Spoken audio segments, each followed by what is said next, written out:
Hello and welcome to this tutorial, and in this tutorial we are going to be creating the receive broadcast application so as to receive the broadcast. So in the first tutorial we have created an application which is going to send the intents, and in this application basically we are going to create a receive broadcast intents application which is basically going to catch the intents which are sent by the first application. So one thing which you'll need to remember is that in this case we are going to create a completely new project. So we exit out of the old project and start a new project, and let's name it as receive broadcast. And as you could see that actually the package name is going to be com.example.application.receive broadcast. So the package name for our first application would be com.example.application.sendBroadcast. So make sure that you remember this package name, and that is because we are going to use this package name inside our application. So once you have the application name, the next thing which we do is that we hit the next button and we select the API version 15. Now click next. And in this case, instead of choosing a blank activity, we will be adding no activity, and that is because this application, which is the receive broadcast, is basically going to just receive the broadcast messages and it is going to display it on the screen. So this receive broadcast application won't be having any user interface, so in this case we choose add no activity. Now once this is done, we hit finish. So as you could see, when we start our project, nothing is going to load up, and that is because we don't have any layout to this application. So what you need to do is that you switch to this project, and as you could see, we have our folder which is called as app. Now when we click on it, we have three folders here. So we go to the Java folder and we go to the first folder, and this folder right here is going to contain the activity, but in this case, as we have selected no activity, we have a blank folder. So now the next thing which we need to do is that we need to add a broadcast receiver to our application.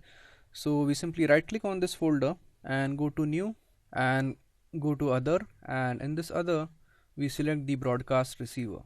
So now once you select the broadcast receiver, you will be having these two check boxes, so make sure that you have checked them. Now next click finish, and as you could see, it has created a class for us which is called as my receiver. Now the next thing which we need to do is that we need to go into this on receive and we need to delete each and everything which is present into it. So we simply hit delete, and the next thing which we need to do is that as this on receive is going to receive the broadcast, we need to pop up the broadcast.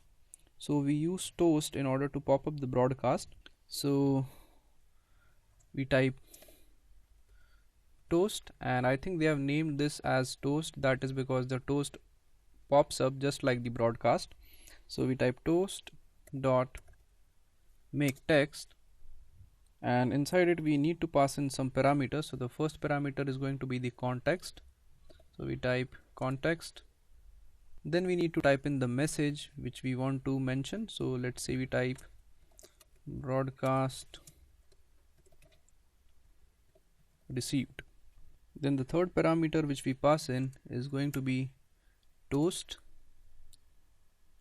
dot length long, and this third parameter is basically the time duration for which we want to display the broadcast. So the length long is going to display it a bit longer as compared to the normal one, so make sure that you use the length long.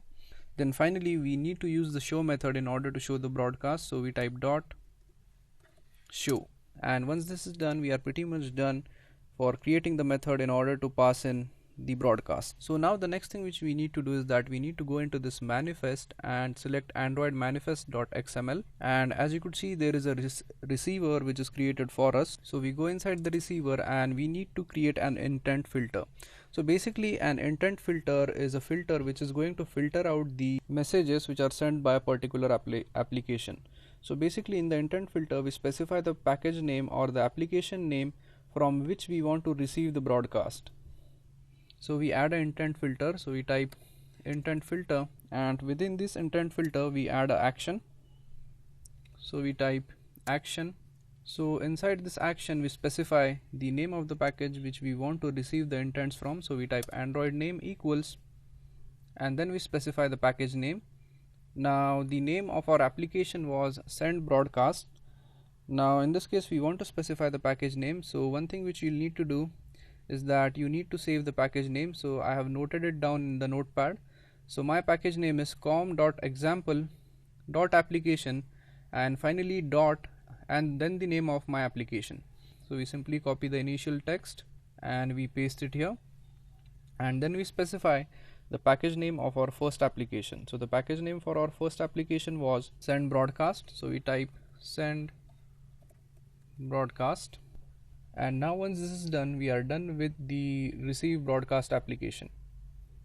So we simply save the code, and the next thing which we need to do is that we need to open up our previous project. So we reopen the send broadcast and we open it in a new window, and we need to make some changes over here, and that is because I have mistakenly typed another package name because my previous device used to have this package name by default. So we simply change it. So we copy this, and in your case the package name might be different, so make sure that you check the package name before typing it in. Now once this is done, we save the code, and one important thing which you'll need to remember is that now we have two projects, the receive broadcast and the send broadcast. So basically the first thing which we need to do is that we first need to run the receive broadcast, and then we are going to run the send broadcast, and that is because the receive broadcast is going to get activated and it is going to keep listening to the broadcast until and unless a broadcast is received.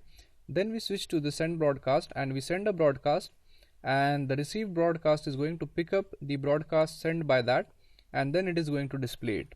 So we simply run this application. So our receive broadcast application is up and running, and you could not see anything on the screen, and that is because we don't have any activity for the receive broadcast. Now the next thing which we do is that we switch to our send broadcast project right here and we run this application.